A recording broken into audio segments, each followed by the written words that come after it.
Shalom, selamat pagi. Kita jumpa lagi dalam acara Suara Kebenaran dari Gemit Klasis Kota Kupang Timur. Mari sebelum kita mulai dalam renungan hari ini, kita berdoa mohon penyertaan Tuhan. Mari kita berdoa.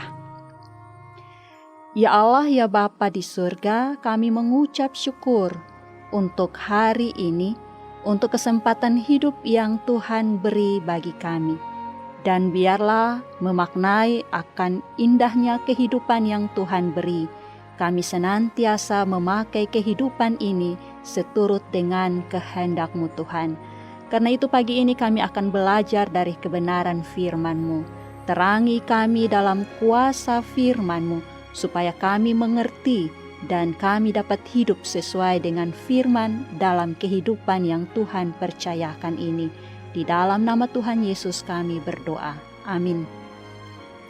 Baik Bapak Mama, Saudara-saudara, kita membaca dari kitab Kisah Para Rasul, babnya yang ke-6, ayat 8 sampai ayat 15. Tuduhan terhadap Stefanus. Dan Stefanus yang penuh dengan karunia dan kuasa mengadakan mujizat-mujizat dan tanda-tanda di antara orang banyak. Tetapi tampillah beberapa orang dari jemaat Yahudi yang disebut jemaat orang Libertini. Anggota-anggota jemaat itu adalah orang-orang dari Kirene dan dari Alexandria, bersama dengan beberapa orang Yahudi dari Kilikia dan dari Asia. Orang-orang itu bersoal jawab dengan Stefanus, tetapi mereka tidak sanggup melawan hikmatnya dan roh yang mendorong dia berbicara. Lalu mereka menghasut beberapa orang untuk mengatakan, "Kami telah mendengar dia mengucapkan kata-kata hujat terhadap Musa dan Allah." Dengan jalan demikian, mereka mengadakan suatu gerakan di antara orang banyak serta tua-tua dan ahli-ahli Taurat. Mereka menyergap Stefanus, menyeretnya, dan membawa ke hadapan mahkamah agama. Lalu mereka memajukan saksi-saksi palsu yang berkata, orang ini terus-menerus mengucapkan perkataan yang menghina tempat kudus ini dan hukum Taurat. Sebab kami telah mendengar dia mengatakan bahwa Yesus orang Nazaret itu akan merubuhkan tempat ini dan mengubah adat istiadat yang diwariskan oleh Musa kepada kita. Semua orang yang duduk dalam sidang mahkamah agama itu menatap Stefanus. Lalu mereka melihat muka Stefanus sama seperti muka seorang malaikat. Demikian pembacaan firman Tuhan. Bapak Mama Saudaraku yang dikasihi dalam Kristus, saya tertarik dengan ayat terakhir dari bacaan ini. Semua orang yang duduk dalam sidang mahkamah agama itu menatap Stefanus. Lalu mereka melihat muka Stefanus sama seperti muka seorang malaikat. Seperti apa bayangan kita tentang muka atau wajah seorang malaikat? Dalam drama-drama yang biasa ditampilkan di gereja, malaikat sering digambarkan dengan berpakaian putih, ada sayap, wajah berkilauan, dan berbagai tampilan lainnya. Malaikat adalah makhluk roh utusan Tuhan. Dalam beberapa cerita Alkitab, malaikat nampak dalam wujud manusia. Sama seperti dalam Kejadian 18 dan Kejadian 19 ketika malaikat diutus untuk menjumpai Abraham dan Lot.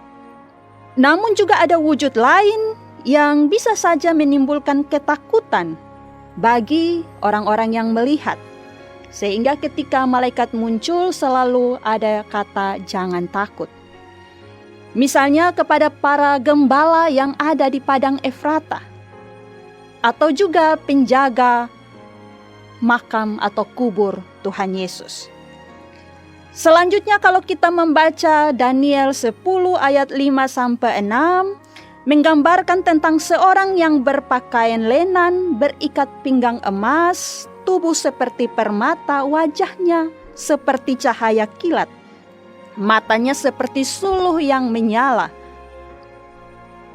kaki dan tangan seperti kilau tembaga. Yesaya 6 ayat 1-2 mengatakan bahwa malaikat memiliki 6 sayap. Lalu Matius 28 ayat 3 mengatakan wajahnya bagaikan kilat dan pakaiannya putih bagaikan salju. Semua gambaran-gambaran ini mau menunjukkan bahwa malaikat itu atau yang juga biasa disebut serafim memiliki penampilan yang sangat indah. Bapak, Mama, Saudaraku yang dikasihi, bacaan kita tentang Stefanus yang ada di hadapan pengadilan agama. Ia dituduh dengan berbagai perbuatan jahat yang menghujat Allah.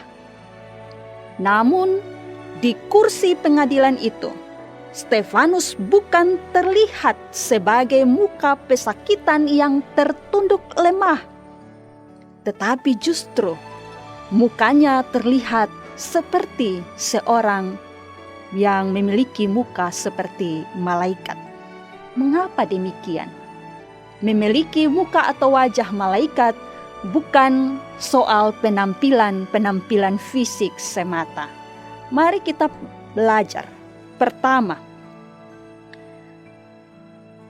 kita melihat tanggapan Stefanus ketika berhadapan dengan tuduhan palsu dari orang-orang Libertini. Orang-orang Libertini adalah orang-orang yang pernah menjadi budak dalam pemerintahan Romawi, namun mereka telah mendapatkan pembebasan. Mereka ini umumnya orang Yahudi yang tersebar sampai ke berbagai daerah di luar wilayah Yudea.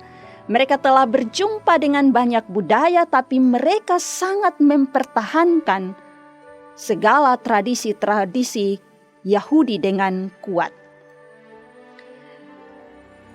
Mereka tidak mampu untuk berdebat dengan Stefanus. Lalu, karena ketidakmampuan mereka inilah, maka timbul kemarahan, iri hati, kejengkelan, kebencian di hati mereka terhadap Stefanus.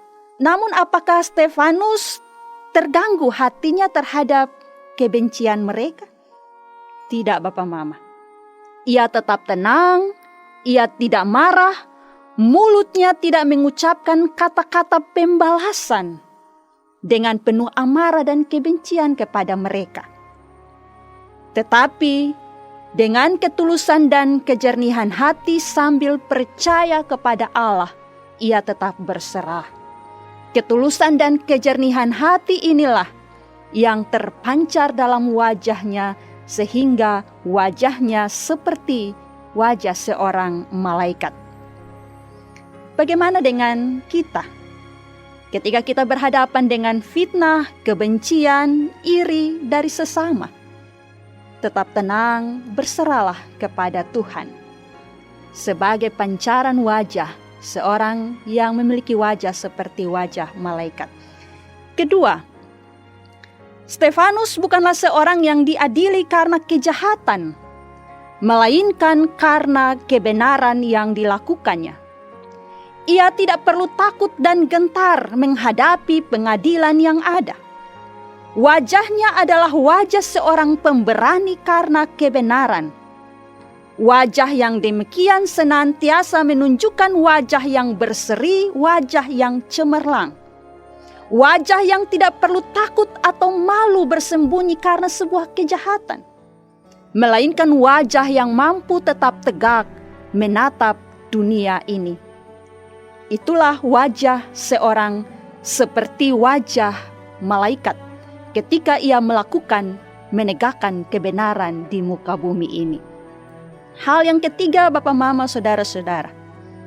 Stefanus dipenuhi roh, sehingga dengan hikmat ia mampu menghadapi orang-orang yang bersoal jawab dengan dia. Dengan hikmat ia mampu berpikir dan berkata-kata dengan tepat dan benar, menjawab jebakan mereka terhadap Stefanus. Dengan tuntunan roh pula, Stefanus dapat melakukan perbuatan-perbuatan ajaib di depan banyak orang. Orang yang senantiasa memberi diri dituntun oleh Roh Tuhan akan senantiasa memiliki hikmat untuk berpikir, berkata, berbuat, dan juga dikagumi banyak orang. Namun harus tetap rendah hati. Dengan demikian, wajah mereka sungguh-sungguh memancarkan kemuliaan Allah seperti wajah malaikat. Dan yang keempat, Bapak Mama, saudara-saudara yang terkasih, Stefanus adalah seorang diaken. Dalam tugasnya sebagai seorang diaken, tentu ia sangat peduli dan melayani orang-orang miskin, orang-orang susah, orang-orang yang menderita. Orang yang berwajah seperti wajah malaikat adalah mereka yang penuh dengan hati yang kasih, mereka yang memiliki solidaritas dengan sesama, mereka yang senantiasa bersedia menolong sesama dalam kesusahan, melakukannya dengan penuh ketulusan dan keikhlasan. Kita memang bukan malaikat, tetapi kita dapat menjadi manusia dengan wajah seperti wajah malaikat. Lakukanlah apa yang difirmankan oleh Tuhan yang telah kita renungkan. Mari, seperti apa wajah kita terlihat? Seperti wajah malaikat atau seperti wajah yang lainnya? Pilihan kita masing-masing. Tetapi jika kita mau hidup sungguh-sungguh sesuai dengan firman Tuhan, wajah kita akan terlihat seperti wajah-wajah yang memancarkan kemuliaan Tuhan. Tuhan memberkati kita sekalian. Amin. Mari kita berdoa. Terima kasih ya Allah ya Tuhan kami boleh merenungkan sabda-Mu saat ini.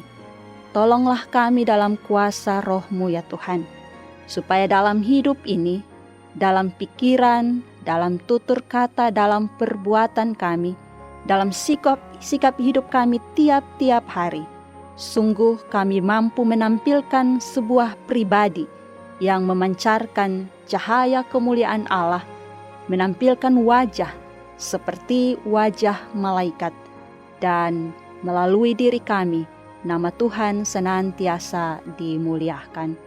Terima kasih ya Bapa, memberkati kami semua, dan biarlah firman Tuhan terus berbicara bagi kehidupan kami hari demi hari. Di dalam nama Tuhan Yesus kami berdoa. Amin.